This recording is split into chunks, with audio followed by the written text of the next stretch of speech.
John Stalker had options. He didn't choose to take them. So, you know, he was master of his own destiny. I wasn't. I was dragged into this thing and destroyed by it.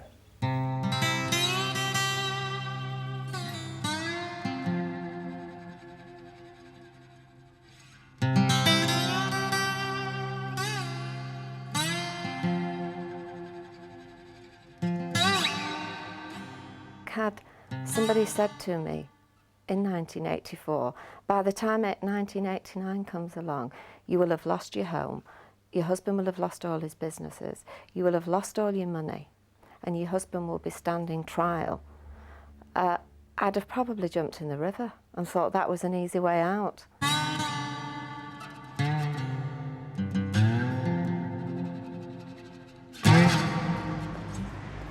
This is the story of how Manchester businessman Kevin Taylor became involved in one of the biggest scandals of post-war Britain, the Stalker affair.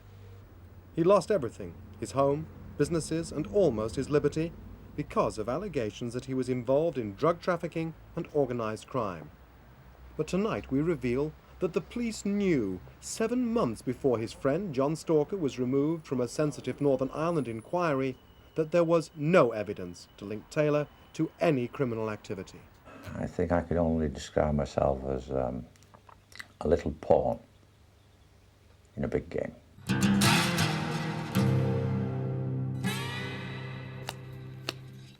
Life has always been a gamble to Kevin Taylor. The bigger the risk, the more he enjoyed it, and the more he won. He started out as a professional gambler, specialising in a high-stake game called Kaluki. I went in a club in Manchester once that had a Kaluki room. It was a casino. And I remember going into that place one Sunday afternoon with half a crown in my pocket and walking out at 3 o'clock in the morning with 6,000. And that wasn't an isolated thing. Property speculation made Kevin Taylor even richer. A gamble on a string of shops made him into a millionaire. The Taylors began to enjoy a flamboyant lifestyle and mixed with the rich and famous, including Frank Sinatra. We had all the trappings, the cars, the boat, and we did all the things that people in our society or our wealth did. A gamble with politics led to Taylor becoming leader of Manchester's Conservatives. But for Beryl and Kevin Taylor, their ultimate achievement was this luxury home close to Bury. The house at Summerseat was a dream that I created. My wife and I were looking around many, many years ago, and we wanted a country place, but we couldn't afford. And the only way we could do it was buying this derelict mill with this monster chimney at the side of it, and pulling the chimney down first, and then doing the place up gradually, making it as we wanted it to be. With jacuzzi and swimming pool as the main attractions, extravagant parties became Kevin Taylor's hallmark, and one of his regular guests was his longtime friend John Stalker. While enjoying the fruits of success, events were happening in Northern Ireland, which he now believes radically changed his luck.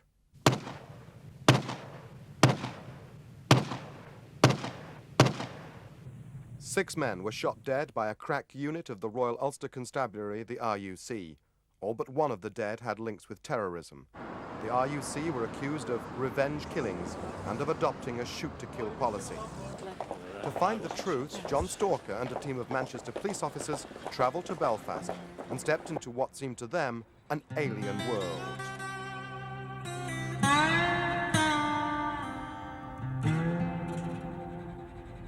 It really is a jungle to the uninitiated, from a political point of view, from a constitutional point of view, from a religious point of view. And my advice to John Stalker was to hasten slowly in that area and to consult people who had a knowledge of the situation, not to come too quickly to conclusions, because it really was a very difficult task that he was facing. But the relationship between the two men was not easy. In Sir John's eyes, Stalker did reach conclusions too quickly, and the first point of conflict was over Stalker's terms of reference.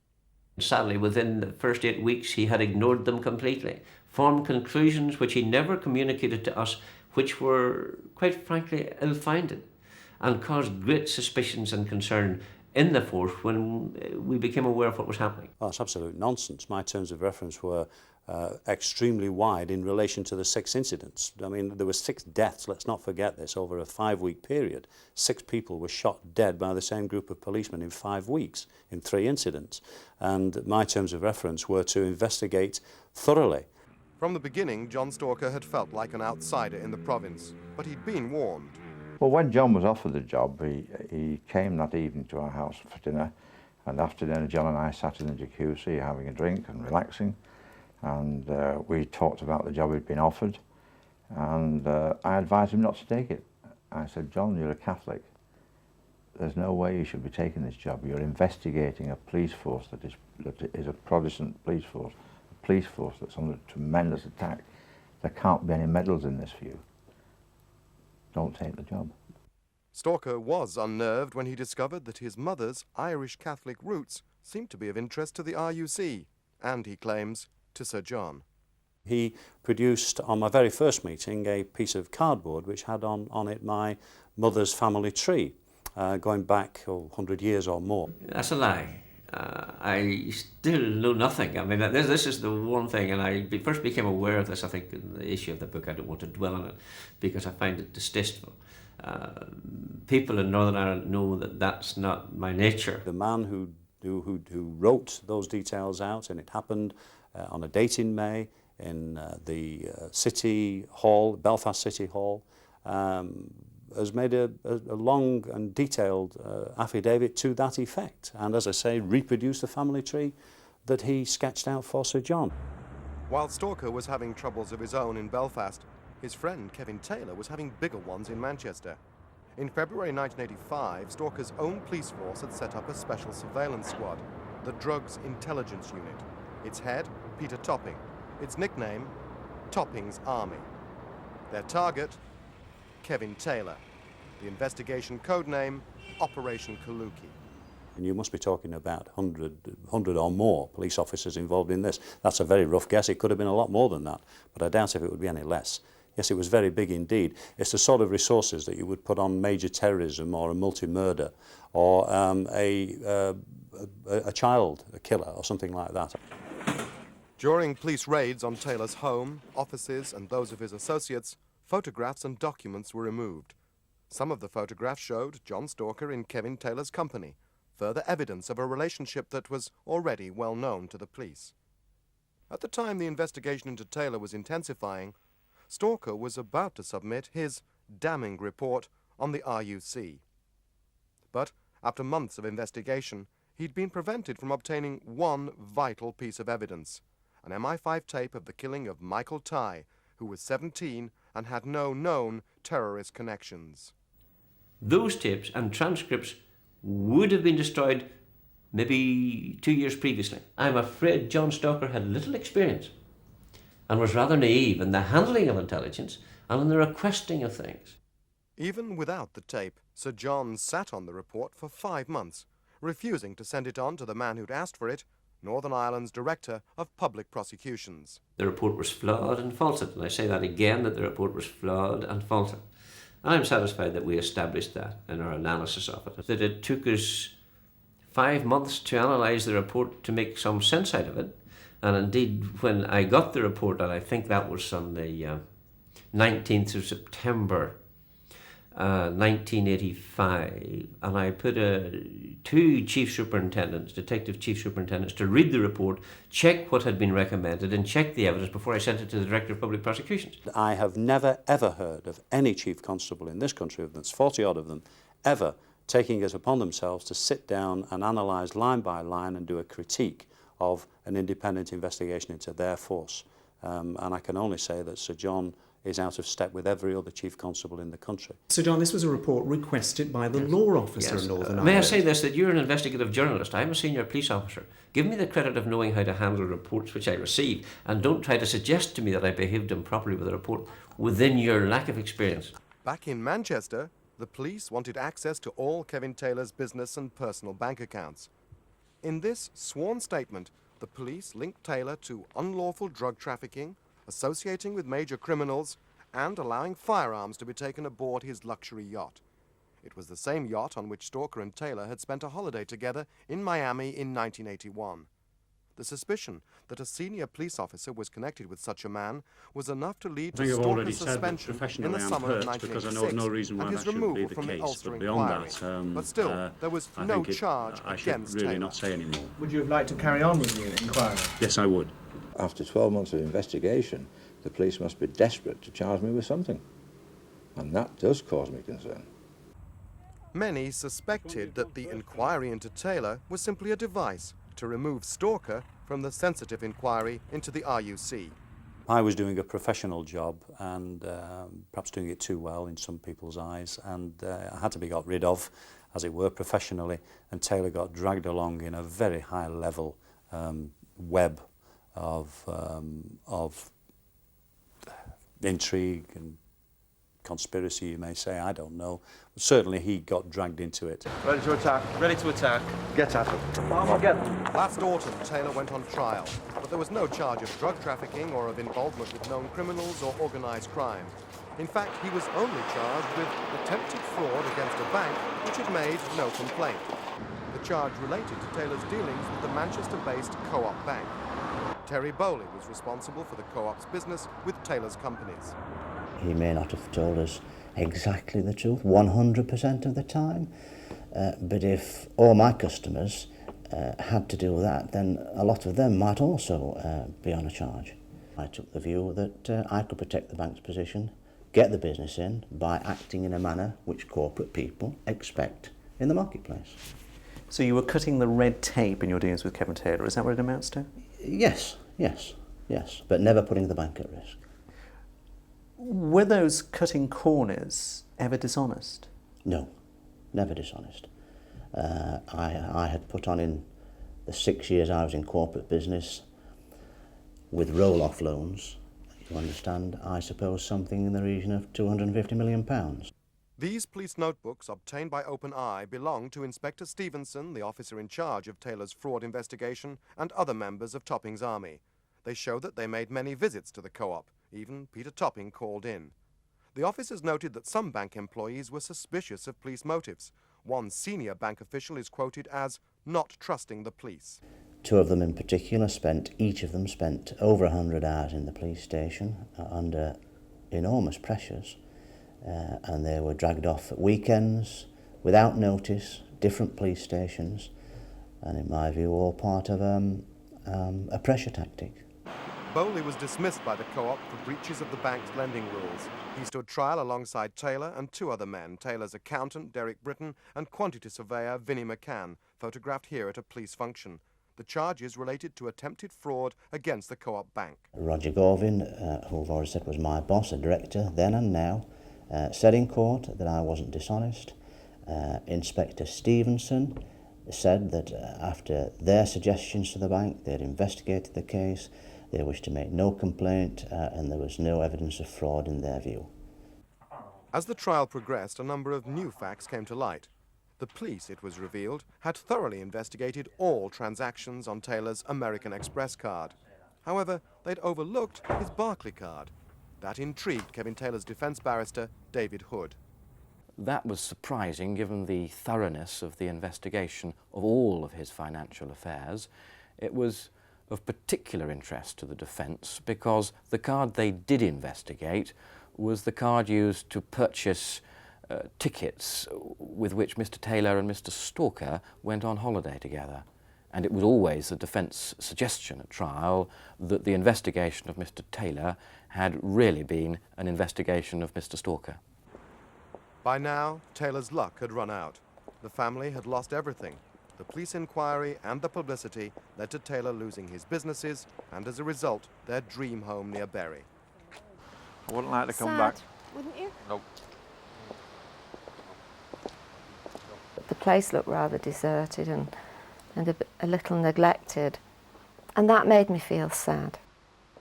We always hoped that a miracle would happen, that eventually we would be able to keep it, and I think that was a bitter blow. The day we closed the door on the house for the last time was a very, very sad day. By December, Kevin Taylor had been in the dock for 3 months.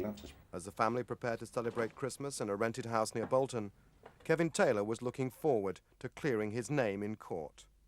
I've been on the receiving end for 4.5 years.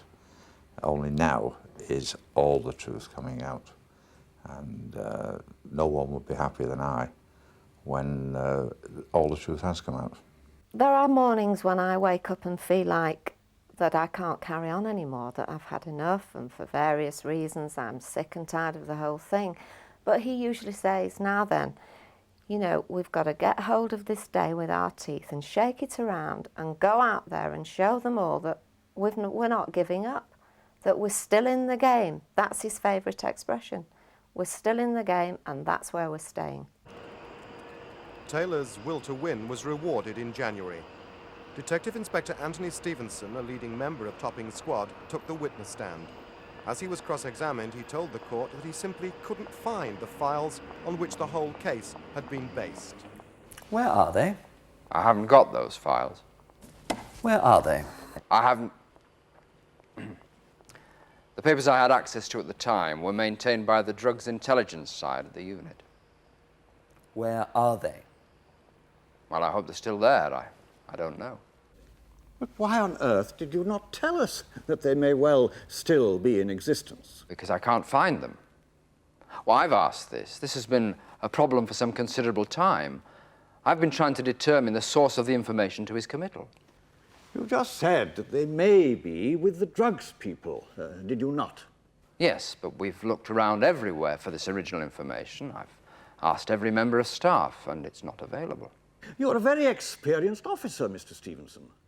Documents in connection with the case are certainly maintained by the police until at least the case is concluded. Is that right? Papers I've obtained, yes.